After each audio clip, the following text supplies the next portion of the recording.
Hey everyone, welcome to Trend Story Tales, the channel where I bring you the captivating stories from around the world. Don't forget to hit that like button and subscribe to join the Trend Story Tales community. Let's dive right in. A shoemaker, by no fault of his own, had become so poor that at last he had nothing left but leather for one pair of shoes. So in the evening he cut out the shoes which he wished to begin to make the next morning, and as he had a good conscience, lay down quietly in his bed, commended himself to God, and fell asleep. In the morning, after he had said his prayers and was just going to sit down to work, the two shoes stood quite finished on his table. He was astounded and knew not what to say to it. He took the shoes in his hands to observe them closer, and they were so neatly made that there was not one bad stitch in them, just as if they were intended as a masterpiece. Soon after, a buyer came in, and as the shoes pleased him so well, he paid more than them that was customary, and with the money, the shoemaker was able to purchase leather for 2 pairs of shoes. He cut them out at night, and the next morning was about to set to work with fresh courage.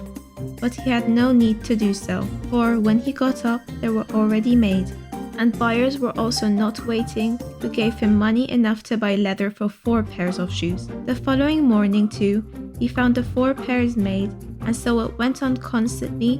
What he cut out in the evening was finished by the morning, so that he soon had his honest independence again, and that at last became a wealthy man. Now it befell that one evening not long before Christmas, when the man had been cutting out, he said to his wife, before going to bed, "What do you think if you were to stay up tonight to see who it is that lends us this helping hand?" The woman liked the idea and lighted a candle, and then they hid themselves in a corner of a room, behind some clothes which were hanging up there, and watched. When it was midnight, 2 pretty little naked men came, sat down by the shoemaker's table, took all the work which was cut out before them, and began to stitch, and sew, and hammer so skillfully and so quickly with their little fingers, the shoemaker could not turn away his eyes for astonishment. They did not stop until all was done, and stood finished on the table, and they ran quickly away. Next morning the woman said, "The little men have made us rich, and we really must show that we are grateful for it. They run about so and have nothing on, and must be cold. I'll tell thee what I'll do. I will make them little shirts and coats and vests and trousers, and knit both of them a pair of stockings.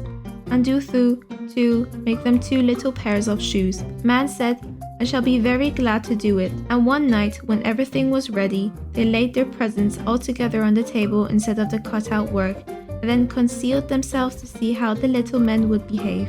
At midnight they came bounding in, and wanted to get to work at once. But as they did not find any leather cut out, but only the pretty little articles of clothing, they were at first astonished, and then they showed intense delight.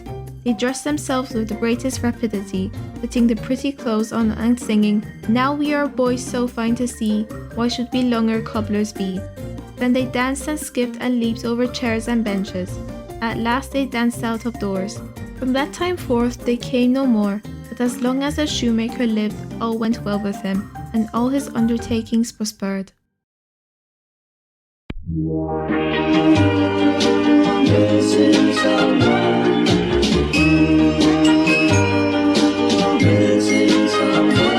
Missing someone